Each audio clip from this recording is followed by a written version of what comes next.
Hope is not a strategy. With regard to hope not being a method, Senator, I agree with you. And I would also say that despair is not a method. And when I come to Washington, I feel despair. Senator Hillary Clinton and General John Abizaid sparring this week about the way forward in Iraq. And we're back now with Britt, Mara, Bill, and Juan. Well, General Abizaid, it was very interesting, took fire from both the right and the left when he appeared before the Senate Armed Services Committee. He rejected calls from Democrats to start pulling troops out, but he also rejected calls, especially from Senator John McCain, to send in more troops. Britt, how long can he continue to sell the steady-as-she-goes idea? Well, it's not going to hold up much longer if the situation doesn't improve. And if it deteriorates further, there'll be a cry to do something different, anything different, because, you know, continuing to do the same thing over and over again and expecting the same result is said to be a definition of insanity. However, it's very interesting to listen to Abizaid on this. Rumsfeld is not gone yet, but he's on his way. If Abizaid had a different view of how this war ought to be fought, one would think we might have gotten an inkling of it. The truth of the matter is that the way that this is being waged in Iraq is Abizaid and Casey's war. This is the way they think it ought to be done, and they're worried about two things at all times when it comes to troop levels. They're worried about whether the force is big enough to do the American end of the job, and they're also worried about it being so big that it furthers the sense of occupation and heightens the problems that grow from that, as well as making it easier for the Iraqis to do less. The policy is the Iraqification of the war. That is what is being sought here, and that's why this steady-as-you-go approach may work if indeed the Iraqis can step up. That's the big question, the Iraqi military and police. Look, I think that whole notion that if only we would draw down a little bit and really make the Iraqis understand that we're not going to be around there forever, all of a sudden they'd suddenly be up to the task and do all the things we wanted them to do, make some kind of national reconciliation political deal, get rid of the sectarian militias that have completely insinuated themselves into the security forces, everything would be fine. What if that's just not the case? In other words, what if they have no willingness or ability to do those things? And I think that's potentially what we're facing. But the other question that was raised this week is if the number of troops now are clearly not succeeding, the two choices are either, as many Democrats have concluded, cut your losses and get out, it'll never work, or, as John McCain is suggesting, put in more troops. The generals are all saying there are no more troops to be put in. Yeah, let's talk about that, Bill, because you have been nothing, if not consistent, for a long period of time in saying, send in more troops. General Abizaid was asked about that repeatedly by John McCain and Lindsey Graham. He said two things. One, if we send in more troops, it sends the wrong signal to the Maliki government that they don't have to get their act together. And the other thing he said is, we could send in 20,000 more troops for a brief time, but as it's currently configured, the military can't sustain that.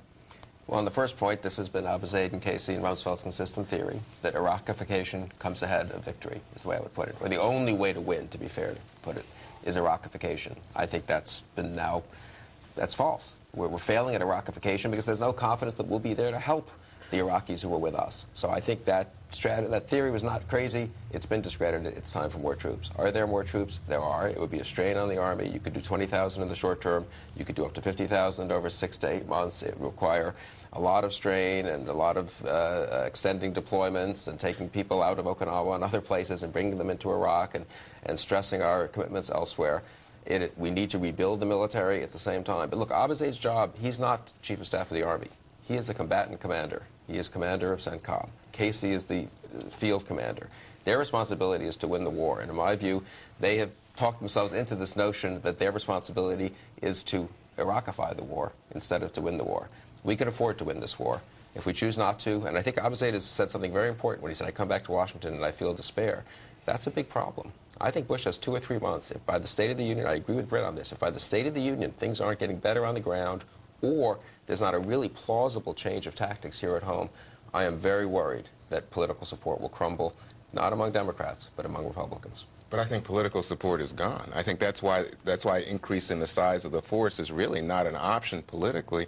I don't think there's support for it, and I think that, on the contrary, There's concern about the sense of the U.S. as being an occupying force, and that's why the Baker Commission, I don't think, is even looking at that as an option. What they're talking about is, stability, maybe containing Iraq so that you don't have the insurgents there festering and growing in number, and maybe you also have a possibility of redeploying at a more gradual rate and pulling in people like the European allies, Syria, Iran, maybe even extending it in terms of bringing back negotiations over the Arabs and the Israelis and saying, this is a regional issue.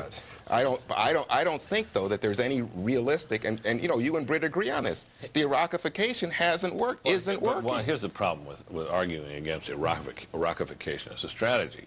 At some point, in order for this whole enterprise to be a success, the Iraqis have to take charge. We're not going to appoint a viceroy and have a permanent occupation of the country and have it be defended and policed by the American military in perpetuity. At some point, the Iraqis have to step up and take over.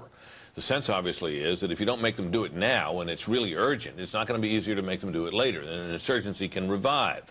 So that this policy of trying to help and protect where needed while building them up may be the only policy that makes any sense. So what we do is forget a democracy. Remember, we went in there, we're going to promote democracy. I'm making the point that, no, exactly the opposite point, if you just listen to me, which is that a democratic Iraq has to be able to defend itself.